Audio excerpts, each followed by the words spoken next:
અમૃત વાણીનું રસપાન કરાવનાર વક્તા પરમ પૂજ્ય શ્રી 1008 અધ્યાત્મ યોગી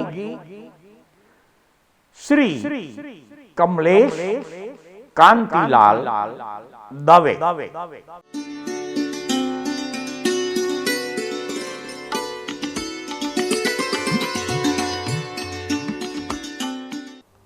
વર્તમાન અવસર્પિણી કાળમાં જંબુ દ્વીપના ભરત ક્ષેત્ર અને ભારત દેશમાં જન્મેલા છઠ્ઠા તીર્થંકર પરમાત્મા શ્રી પદ્મપ્રભ સ્વામીને કૌશાંબી નગરીમાં સહસામ્ર વનમાં છઠ્ઠના તપ સમયે વડના વૃક્ષ નીચે ગુજરાતી તથા મારવાડી તિથિ પ્રમાણે ચૈત્ર સુદ પૂર્ણિમાના દિવસે કેવળ જ્ઞાન પ્રગટ થાય છે. કેવળ જ્ઞાન પ્રગટ થતા તમામ પ્રકારના દેવલોકમાં ઘંટનાદ, દરેક દેવોના આસનો, ઇન્દ્રોના આસનો કંપાયમાન થાય છે. ઇન્દ્રો અવધિ જ્ઞાનથી જાણીને ભગવાનના સંવત્સરણની રચના કરે છે. સંવત્સરણની રચના થઈ ગયા પછી તીર્થંકર પરમાત્મા સંવત્સરણમાં પ્રવેશ કરે છે અને દેવોએ રચેલા સંવત્સરણના મુખ્ય સિંહાસન પોતાના બેસવાના આસન નજીક આવીને નમો તિથ્થસ્સ કહીને આસન ગ્રહણ કરે છે. ત્યાર પછી તેઓ સૌપ્રથમ ગણધરોની સ્થાપના કરે છે. શ્રી પદ્મપ્રભુ સ્વામીના 107 ગણધરો થાય છે. તેમાં પ્રથમ ગણધર સુવ્રત ઉર્ફે શુદ્ધ્યોત નામે ભાગ્યશાળી જીવ લાભ પામે છે. ચતુર્વિધ સંઘની સ્થાપનામાં શ્રી પદ્મપ્રભુ સ્વામીના સાધ્વી તરીકે રતિ નામની સ્ત્રી ભાગ્યશાળી બને છે. અત્યારે જે આગમો ઉપલબ્ધ છે તેમાં તેમના પ્રથમ સાધુ શ્રાવક અને શ્રાવિકાના નામ મળતા નથી. આ પદ્મપ્રભુ સ્વામી એ જે કેવળ જ્ઞાન થયા પછી પ્રથમ દેશના આપી હતી તેનો પ્રધાન વિષય હતો સંસાર ભાવના. હવે આપણે શ્રી પદ્મપ્રભુ સ્વામીના મુખડેથી નીકળેલી કેવળ જ્ઞાન પછીની પ્રથમ દેશના સાંભળવા ઉત્સુક બનીશું. તીર્થંકર પરમાત્માની દેશના અર્ધમાગધી ભાષામાં, માલકોશ રાગમાં અને 35 ગુણોથી યુક્ત એવી પ્રત્યક્ષ સરસ્વતી રૂપ વાણીમાં સહજ વહ્યા કરે છે. તેનો આપણે આનંદ માણીશું. જે રીતે સમુદ્રમાં અપાર પાણી ભરેલું છે તે જ રીતે સંસારરૂપી સમુદ્ર પણ અપરંપાર છે. મહાસાગર જેવા અપાર સંસારમાં 84 લાખ જીવ યોનિમાં આ જીવ ભટકતો જ રહે છે અને નાટકના પાત્રની જેમ વિવિધ પ્રકારના વેશ ધારણ કરે છે. ક્યારેક તો એ ક્ષોત્રિય બ્રાહ્મણ જેવા કુળમાં જન્મ લે છે, તો ક્યારેક ચાંડાળ બની જાય છે, ક્યારેક સ્વામી તો ક્યારેક સેવક અને ક્યારેક દેવ તો ક્યારે શુદ્ર કીટ પણ થઈ જાય છે. જે રીતે ભાડાના મકાનમાં રહેનારો મનુષ્ય વિવિધ પ્રકારના મકાનોમાં નિવાસ કરતો રહે છે, ક્યારેક ભવ્ય મકાનમાં તો ક્યારેક તૂટેલા ઝૂંપડામાં. આ જ રીતે મનુષ્યરૂપી જીવ પણ શુભ અને અશુભ કર્મો અનુસાર ભિન્ન ભિન્ન યોનિઓમાં ઉત્પન્ન થાય છે અને મૃત્યુ પામે છે. એ કઈ યોનિ છે કે જેમાં આ જીવ ઉત્પન્ન થતો નથી? તો કે અનુત્તર વિમાનના દેવો અપવાદરૂપ હોવાથી આચાર્યશ્રીએ બૃહદ પક્ષની અપેક્ષાએ કથન કર્યું છે. પરમાધામી, પરમ અધર્મી, પાપ કર્મમાં જ લીન રહેનારા નારક જીવોને વિવિધ પ્રકારના દુઃખ આપીને પોતાનું મનોરંજન કરનારા ક્રૂર તેમજ અધમ દેવને પરમાધામી દેવો કહેવામાં આવે છે.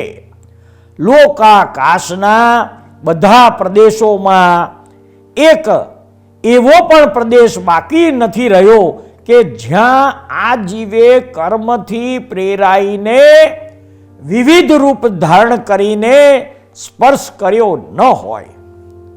પૃથ્વીનો એક વાળના અગ્રભાગ જેટલો અંશ પણ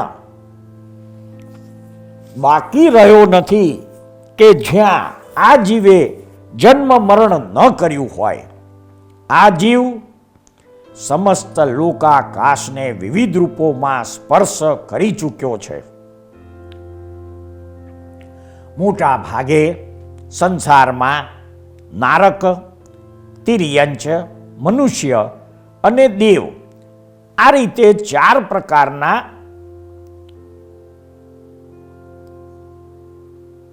પ્રકારની ગતિમાં જીવ જાય છે. તે બધા મોટે ભાગે કર્મના સંબંધથી બાધિત થઈને અનેક પ્રકારના દુઃખો ભોગવે છે. પ્રથમ 3 નરકમાં માત્ર ઉષ્ણ વેદના છે અને છેલ્લી 3 નરકમાં શીત વેદના છે. ચોથી નરકમાં ઉષ્ણ અને શીત બંને પ્રકારની ક્ષેત્ર વેદના છે. પ્રત્યેક નરકમાં ક્ષેત્ર વેદના થતી હોય છે. તે નારક ક્ષેત્રોની ગરમી અને ઠંડી એટલી બધી છે કે જ્યાં લોખંડના પર્વત પણ જો લાવવામાં આવે તો તે ક્ષેત્રનો સ્પર્શ કર્યા પહેલા જ તે ઓગળી જાય કે વિખરાઈને છિન્ન ભિન્ન થઈ જાય છે. આ રીતે નરકની ક્ષેત્ર વેદના પણ ખૂબ ભયંકર અને અસહ્ય છે. આ સિવાય નારક જીવો દ્વારા એકબીજા પર પરસ્પર કરવામાં આવનારા પ્રહાર વગેરેથી થતા દુઃખ તથા હમણાં જ આપણે જોયું તે પરમાધામી દેવો દ્વારા આપવામાં આવનારા દુઃખો પણ ખૂબ ભયંકર અને સહન ન થઈ શકે તેવા હોય છે. આ પરમાધામી દેવો છે ને એ નરકના જીવોને વિવિધ પ્રકારના દુઃખ આપીને પોતાનું મનોરંજન કરનારા ક્રૂર અને અધમ દેવ ગણાય છે. આ રીતે નારક જીવોને ક્ષેત્ર સંબંધી, પારસ્પરિક, મારઝૂડ અને પરમાધામી દેવો તરફથી 3 પ્રકારની મહાદુઃખકારી વેદના ભોગવવી પડે છે.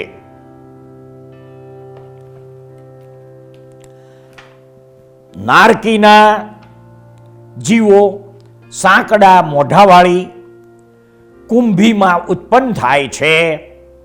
જે રીતે સીસા વગેરે ધાતુઓના સળિયાઓને યંત્રમાંથી ખેંચીને પાતળા તાર બનાવવામાં આવે તે રીતે સાંકડા મોંવાળી કુંભીમાંથી પરમાધામી દેવ નારક જીવોને ખેંચીને બહાર કાઢે છે. જે રીતે ધોબી વસ્ત્રોને પથ્થર પર પછાડે છે તે રીતે પરમાધામી દેવો નારકના જીવોને પછાડે છે. જે રીતે કઠિયારો કરવતથી લાકડા ફાડે છે, કાપે છે, તેમ પરમાધામી દેવો પણ નારકીને ચીરે છે, કાપે છે, તથા કોઈ પરમાધામી દેવ નારકીને ઘાણીમાં નાખીને પીલે પણ છે. નારકી જીવો હંમેશા તરસ્યા જ રહે છે. તે બિચારાઓને પરમાધામી દેવો તપેલા લોઢાના રસ અને સીસા જેવું પાણી ભરેલી વૈતરણી નદીએ લઈ જાય છે. તેમાં તેમને ધકેલી દે છે. તેમને તે તપેલો રસ પીવડાવવામાં આવે છે. પાપના ભીષણ ઉદયથી પીડિત તે નારકો કોઈ વૃક્ષની શીતળ છાયામાં બેસવાની ઈચ્છા કરે છે ત્યારે પરમાધામી દેવો તેમને અસીપત્ર વનમાં લઈ જાય છે. તે વૃક્ષોના તલવારની ધાર જેવા પાંદડા જ્યારે તેમના શરીર પર પડે છે ત્યારે તેમના અંગો કપાઈને છિન્ન ભિન્ન થઈ જાય છે. નારકોને દુઃખી કરવામાં જ સુખ માનતા ક્રૂર પરિણામી મહામિથ્યાત્વ દ્રષ્ટિ પરમાધામી દેવો તે નારકોને વજ્રસૂળ જેવા અત્યંત તીક્ષ્ણ કાંટાવાળા સાલમલી વૃક્ષ અથવા અત્યંત તૃપ્ત વ્રજાંગના સાથે આલિંગન કરાવે છે અને તેમને પરસ્ત્રી આલિંગનની પોતાની પાપી મનોવૃત્તિનું સ્મરણ કરાવે છે. ક્યારેક ક્યારેક નારકોની માંસભક્ષણની લોલુપતાનું સ્મરણ કરાવતા તેમને તેમના જ અંગોનું માંસ કાપી કાપીને ખવડાવે છે અને પૂર્વે કરેલા મદ્યપાનનું સ્મરણ કરાવીને તપ્ત લોહરસનું ખૂબ રસપાન કરાવવામાં આવે છે. પ્રબળ પાપોદયથી દીનહીન અને ખૂબ દુઃખી થયેલ તે દુર્ભાગીઓ વૈક્રિય શરીરમાં પણ કોઢ, ખુજલી, મહાશૂળ અને કુંભીપાક વગેરેની ભયંકર વેદનાનો નિરંતર અનુભવ કરતા રહે છે. તેમને માંસની જેમ આગમાં જીવતા શેકવામાં આવે છે. તેમની આંખ વગેરે અંગોને કાગડા, ગીધ વગેરે પક્ષીઓ દ્વારા ખેંચાવવામાં આવે છે. આટલું ભયંકર દુઃખ ભોગવતા અને અંગો પાંગના ટુકડે ટુકડા થઈ જવા છતાં તેમની સ્થિતિનો ક્ષય થયા વિના તેઓ મૃત્યુ પામી શકતા નથી. તેમના છિન્ન ભિન્ન અંગો પારાની જેમ ફરી જોડાઈ જાય છે અને દુઃખ ભોગવવાનું ચાલુ જ રહે છે. આ પ્રકારના દુઃખ નારકી જીવો પોતાના આયુષ્ય મુજબ ઓછામાં ઓછા 10,000 વર્ષ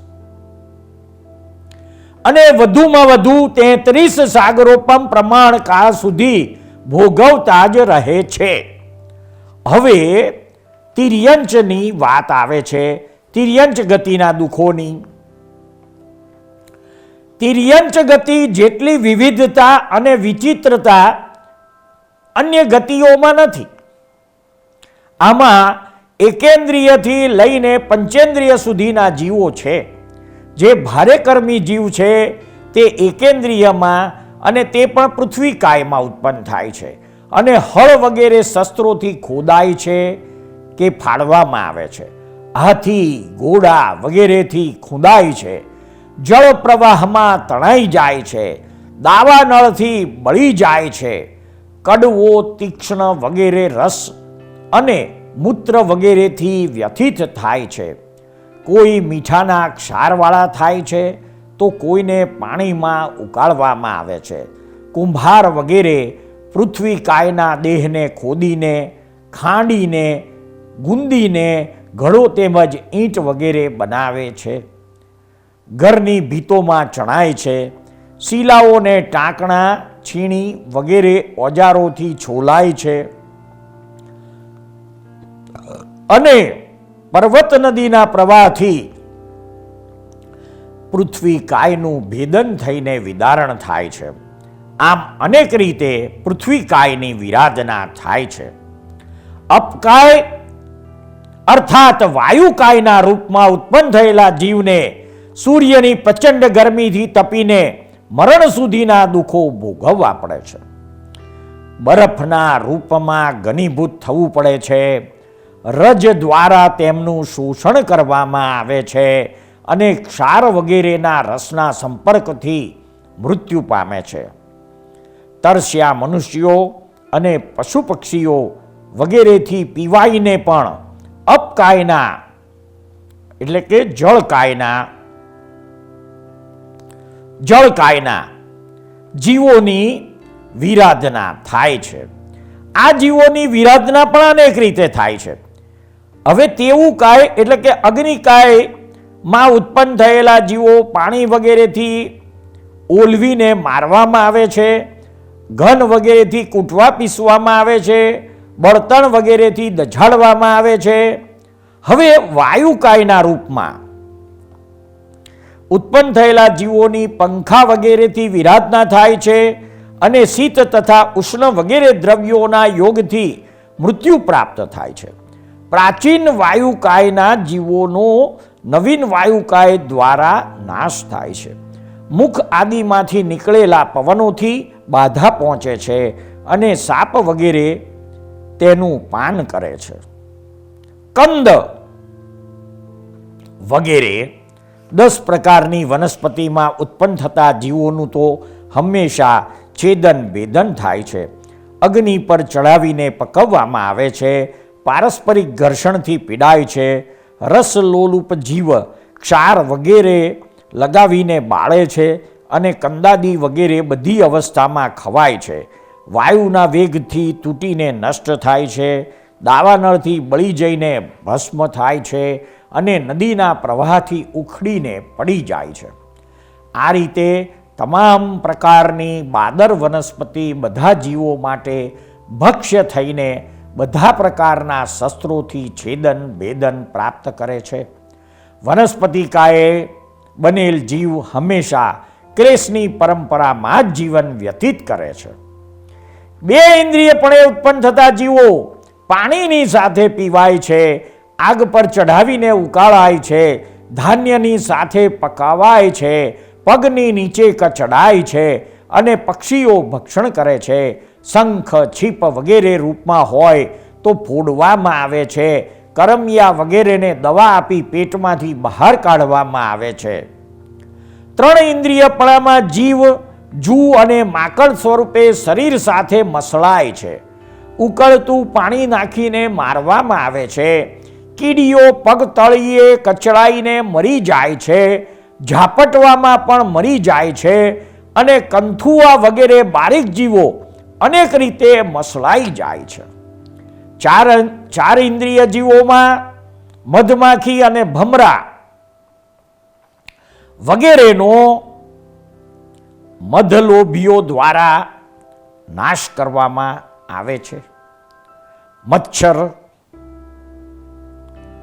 વગેરે પ્રાણી પંખા આદિથી અને ધુમાડાથી મૃત્યુ પામે છે અને ગરોળી વગેરે તેવા મચ્છર જેવા જીવોને ખાઈ જાય છે. પંચેન્દ્રિય 5 ઇન્દ્રિય જીવોમાં જળચરમાં પરસ્પર એકબીજાનું ભક્ષણ કરે છે. માછીમારો દ્વારા પકડાઈને મૃત્યુ પામે છે. ચરબીને માટે જળચર જીવોની હિંસા થાય છે. સ્થળચર પંચેન્દ્રિય જીવોમાં મૃગ વગેરે જીવોને સિંહ વગેરે ક્રૂર જીવો ખાઈ જાય છે. શિકારી મનુષ્યો પોતાના વ્યસન તથા માંસલોલુપતાને કારણે નિરપરાધી જીવોની અનેક પ્રકારે ઘાત કરે છે. કેટલાક પ્રાણી ભૂખ, તરસ, શીત, ઉષ્ણ અને ખૂબ ભાર ઉપાડવાને લીધે દુઃખી જીવન ગુજારે છે. તેઓ ચાબુકનો માર તથા અંકુશ તેમજ સૂળ ભોંકીને ઉત્પન્ન કરેલી અસહ્ય વેદના સહન કરે છે.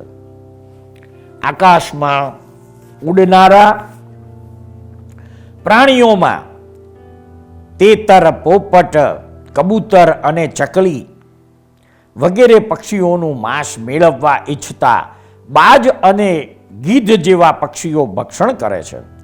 માંસભક્ષી મનુષ્યો પણ અનેક પ્રકારની જાળ ફેલાવીને કે શસ્ત્ર વગેરેથી મારીને વિનાશ કરે છે.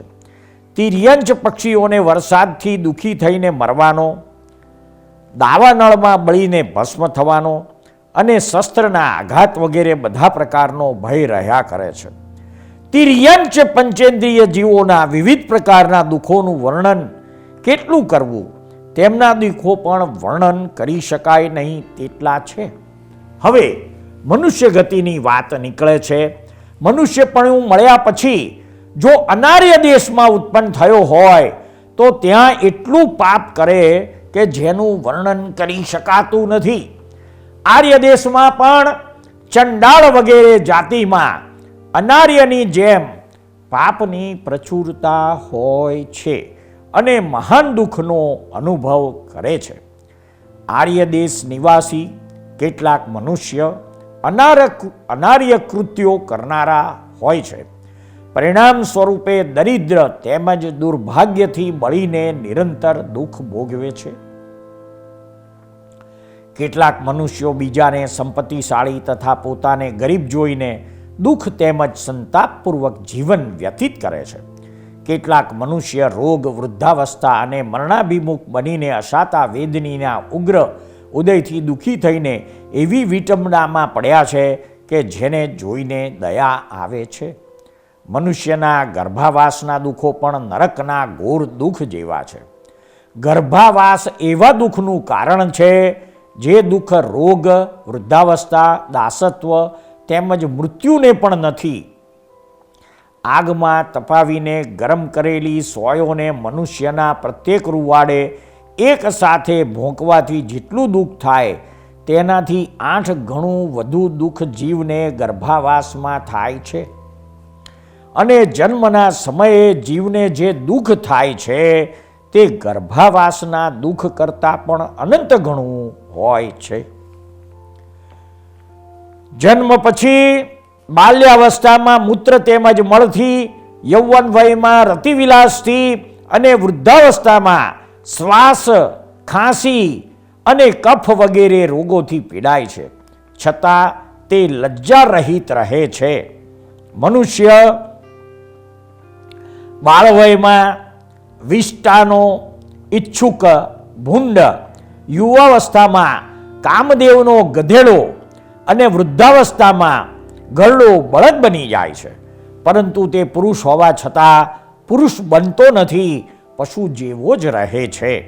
બાળપણમાં માતૃમુખી માતાના મુખને તાકીને જોઈ રહેનાર, યૌવનમાં સ્ત્રીની ગરજ કરનાર અને ઘડપણમાં પુત્રમુખી પુત્રના આશ્રયે જિંદગી વિતાવનાર બને છે. પરંતુ આ મનુષ્ય ક્યારેય અંતર્મુખી હોતો નથી. ધનની ઈચ્છાથી વિહવળ બનેલો મનુષ્ય નોકરી, ખેતી, વ્યાપાર અને પશુપાલન વગેરે ઉદ્યોગોમાં પોતાનો જન્મ નિષ્ફળ ગુમાવે છે. ક્યારેક ચોરી કરે છે તો ક્યારેક જુગાર રમે છે અને ક્યારેક કર્મ કરીને મનુષ્ય સંસાર પરિભ્રમણ વધારી દે છે. કેટલીક સુખ સામગ્રી પ્રાપ્ત થઈ છે તેવા મનુષ્યો મોહમાં અંધ થઈને કામવિલાસથી દુઃખી થઈ જાય છે અને દીનતા તથા રુદન કરતાં કરતાં મનુષ્ય જન્મને ખોઈ બેસે છે, પરંતુ ધર્મ કાર્ય કરતા નથી. જે મનુષ્ય જન્મથી અનંત કર્મોના સમૂહનો ક્ષય કરી શકાય છે તે મનુષ્ય જન્મથી પાપી મનુષ્યો પાપ જ કર્યા કરે છે. મનુષ્ય જન્મ જ્ઞાન, દર્શન અને ચારિત્ર આ 3 રત્નોના પાત્ર રૂપ છે. આવા ઉત્તમથી વધુ ઉત્તમ જન્મમાં પાપ કર્મ કરવા તે સોનાના પાત્રમાં મદિરા અથવા મૂત્ર ભરવા જેવું હલકું કાર્ય છે. મનુષ્યની જન્મની પ્રાપ્તિ જે મહાદુર્લભ છે.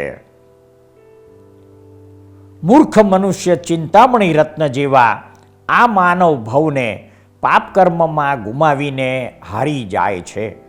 મનુષ્ય જન્મ સ્વર્ગ અને મોક્ષ પ્રાપ્તિના કારણરૂપ છે, પરંતુ આશ્ચર્ય છે કે મનુષ્ય પાપથી એને નરક પ્રાપ્તિનું સાધન બનાવી લે છે. અનુત્તર વિમાનના દેવતાઓ પણ મનુષ્ય ભવની ઈચ્છા કરે છે, પરંતુ પાપી મનુષ્યો આવા દુર્લભ માનવ ભવને પ્રાપ્ત કરીને પણ પાપ કર્મમાં જ આસક્ત રહે છે. આ કેટલા દુઃખની વાત છે. નરકના દુઃખો તો પરોક્ષ છે, પરંતુ મનુષ્ય ભવના દુઃખ તો પ્રત્યક્ષ દેખાઈ રહ્યા છે. માટે મનુષ્ય સંબંધી દુઃખોનું વિશેષ વર્ણન કરવું જરૂરી નથી. હવે દેવગતિના દુઃખો, દેવગતિમાં પણ દુઃખનું સામ્રાજ્ય છવાયેલું છે. શોક, અમર્ષ, ખેદ, ઈર્ષ્યા અને દીનતાથી દેવોની બુદ્ધિ પણ બગડેલી રહે છે. બીજા લોકોની પાસે વિશેષ વૃદ્ધિ જોઈને દેવો પણ પોતાની હીન દશા પર ખેદ કરે છે. તેમને પોતાના પૂર્વજન્મના ઉપાર્જિત શુભ કર્મ ઘટવાનો શોક રહે છે. બીજા બળવાન અને વૃદ્ધિ સંપન્ન દેવોએ કરેલા અપમાન તેમજ અવરોધો અને તેના પ્રતિકારની અસમર્થતાને કારણે અલ્પવૃદ્ધિવાળા દેવો ચિંતા તેમજ શોકગ્રસ્ત રહ્યા કરે છે. તેઓ મનમાં પશ્ચાતાપ કરતા રહે છે કે મેં પૂર્વજન્મમાં કંઈ પણ સારું કાર્ય ન કર્યું, જેથી અહીં દેવભવ પામીને પણ સેવક રૂપે ઉત્પન્ન થયો. આ પ્રમાણે ચિંતા કરતા અને પોતાનાથી વધુ સંપત્તિશાળી દેવોના વૈભવને જોઈને ખેદ કરતા રહે છે. તેઓ અન્ય દેવોના વિમાન, દેવાંગનાઓ તેમજ ઉપવન સંબંધી સંપત્તિ જોઈને જીવન પર્યંત ઈર્ષ્યારૂપી અગ્નિમાં બળતા રહે છે. કેટલાક બલિષ્ઠ દેવ અલ્પસત્વવાળા દેવની વૃદ્ધિ, દેવાંગના વગેરે છીનવી લે છે. એનાથી નિરાશ્રિત બનેલા દેવો નિરંતર શોકમગ્ન રહે છે. પુણ્ય કર્મથી દેવગતિ પ્રાપ્ત કરવા છતાં તેઓ કામ, ક્રોધ અને ભયથી આતુર રહે છે. તેઓ ક્યારેય સ્વસ્થતા તેમજ શાંતિનો અનુભવ કરતા નથી. જ્યારે દેવનું આયુષ્ય પૂર્ણ થવાનું હોય છે, ત્યારે 6 મહિના પહેલાં જ મૃત્યુના ચિહ્નો જોઈને ભયભીત થઈ જાય છે અને મૃત્યુથી બચવા માટે છુપાવવાનો પ્રયત્ન કરે છે. કલ્પ વૃક્ષોના પુષ્પોની બનેલી માળા ક્યારેય કરમાતી નથી. તે હંમેશા વિકસતી જ રહે છે, પરંતુ જ્યારે દેવના મૃત્યુનો સમય નજીક આવે છે, ત્યારે તે દેવનું મુખ કમળ પણ મ્લાન થઈ જાય છે, કરમાઈ જાય છે અને તે પુષ્પમાળા પણ કરમાઈ જાય છે. ત્યાંના કલ્પવૃક્ષ એટલા દ્રઢ હોય છે કે મોટા બળવાન મનુષ્યો હલાવે તો પણ હલતા નથી, પરંતુ દેવતાનો ચ્યવન સમય નજીક આવે ત્યારે તે કલ્પવૃક્ષો પણ શિથિલ થઈ જાય છે. ઉત્પત્તિની સાથે જ પ્રાપ્ત થયેલી અને અત્યંત પ્રિય લાગતી લક્ષ્મી અને લજ્જા પણ તેનાથી નારાજ થઈ જાય છે. નિરંતર નિર્મળ તેમજ સુશોભિત કરનારા તેમના વસ્ત્ર પણ મલિન તેમજ અશોભનીય થઈ જાય છે. જ્યારે મૃત્યુનો સમય નજીક આવી જાય છે, ત્યારે કીડીને જેમ પાંખ આવી જાય તે જ રીતે ચ્યવન સમય નજીક આવે ત્યારે દેવોમાં અદીન હોવા છતાં, દીનતા અને નિંદ્રા રહિત હોવા છતાં પણ નિંદ્રા આવવા લાગે છે. જે રીતે અસહ્ય દુઃખથી ગભરાઈને મોત ઈચ્છનાર માણસ ઝેર પી લે છે, તે રીતે અજ્ઞાની દેવ પણ ચ્યવનનો સમય નજીક આવે ત્યારે ન્યાય તેમજ ધર્મને છોડીને વિષયો પ્રત્યે વિશેષ રાગી બની જાય છે. જો કે દેવોને કોઈ પણ પ્રકારનો રોગ થતો નથી, પરંતુ મૃત્યુ સમય નજીક આવે ત્યારે વેદનાથી તેમના અંગોપાંગ અને શરીરના સાંધા ઢીલા પડવાથી દુખવા લાગે છે અને આળસ તેમને ઘેરી લે છે. તેમની દ્રષ્ટિ પણ મંદ થઈ જાય છે. ભવિષ્યમાં તેમને ગર્ભાવાસમાં રહેવું પડશે. આ વિચાર તેમજ તે ધૃણાસ્પદ અને દુઃખમય સ્થિતિનો અનુભવ કરીને તેમનું શરીર ધ્રુજવા લાગે છે અને વિકૃત થઈ જાય છે કે જેને જોનાર પણ ડરી જાય છે. આ રીતે ચ્યવન અર્થાત મૃત્યુના ચિહ્નો જોઈને અને પોતાનો મરણકાળ નજીક આવેલો જાણીને મનુષ્યને અગ્નિથી દાઝવાથી જે વેદના થાય તેવી તેમને બેચેની થાય છે. આ ગભરામણ દૂર કરવામાં ન તો તેમનું વિમાન સહાયક થઈ શકે છે, ન વાવડી કે ન નંદનવન. તેમને ક્યાંય શાંતિ મળતી નથી. તે સમયે તેઓ વિલાપ કરે છે અને કહે છે કે હે મારી પ્રાણપ્રિય દેવાંગના, હાય મારા વિમાન, હાય મારા કાલ્પવૃક્ષ, હાય મારી પુષ્કરણી વાવડી, હાય હું એનાથી દૂર થઈ જઈશ, પછી તેને ક્યારેય જોઈ શકીશ. હાય અમૃતની વેલ જેવી અને અમૃતમય વાણીથી આનંદિત કરનારી મારી સ્ત્રી, રત્નના સ્તંભવાળા વિમાન, મણિમય ભૂમિ અને રત્નમય વેદિકાઓ, હવે તમે કોના થઈને રહેશો? હે રત્નમય હારવાળી અને શ્રેણીબદ્ધ કમળવાળી પૂર્ણ વાવડીઓ, હવે તમારો ઉપભોગ કોણ કરશે? હે પારિજાત, હરિચંદન અને કલ્પવૃક્ષ, શું તમે તમારા આ માલિકને છોડી દેશો?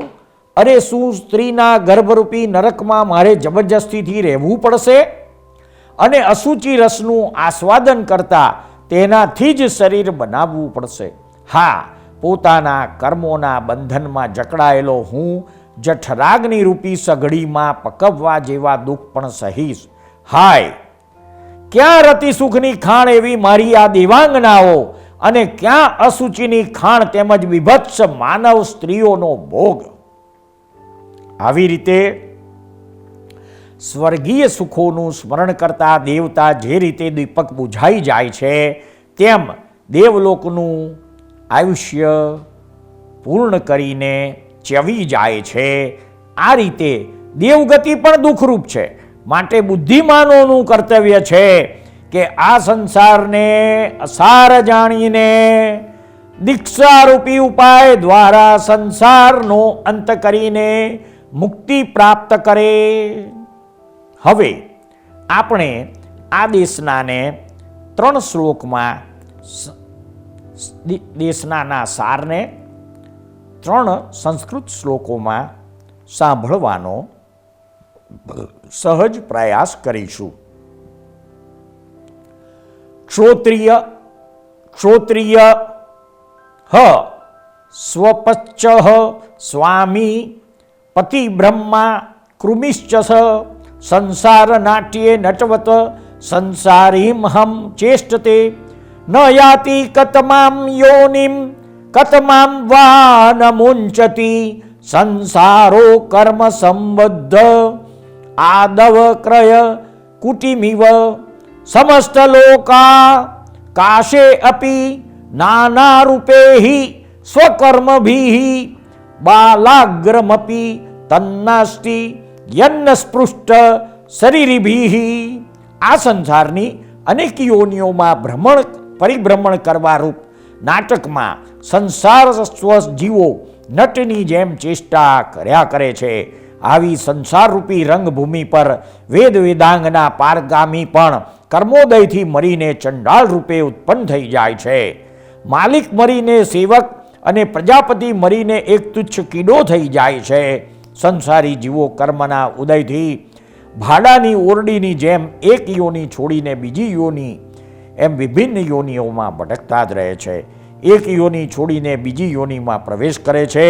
આ સમસ્ત સંસારમાં એક વાળના અગ્રભાગ પર રહે તેટલું સ્થાન પણ એવું નથી કે જ્યાં જીવ કર્મને વશ થઈને અનેક રૂપ ધારણ કરીને ન ગયો હોય. આ રીતે સંસાર ભાવનાનો વિચાર કરવો જોઈએ.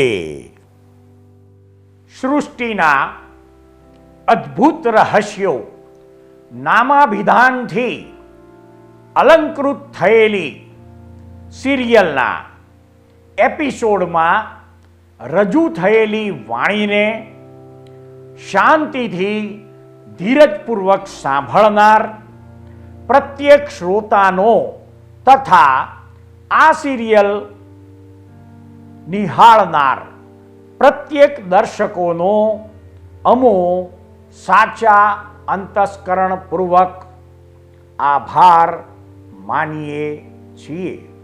જય સચ્ચિદાનંદ.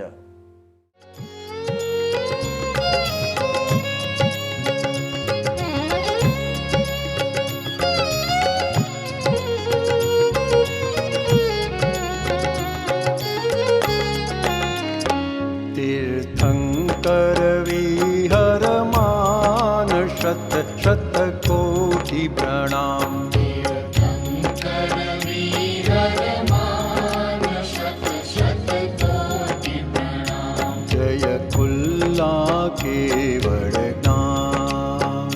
जय कुल्ला केवल ज्ञान.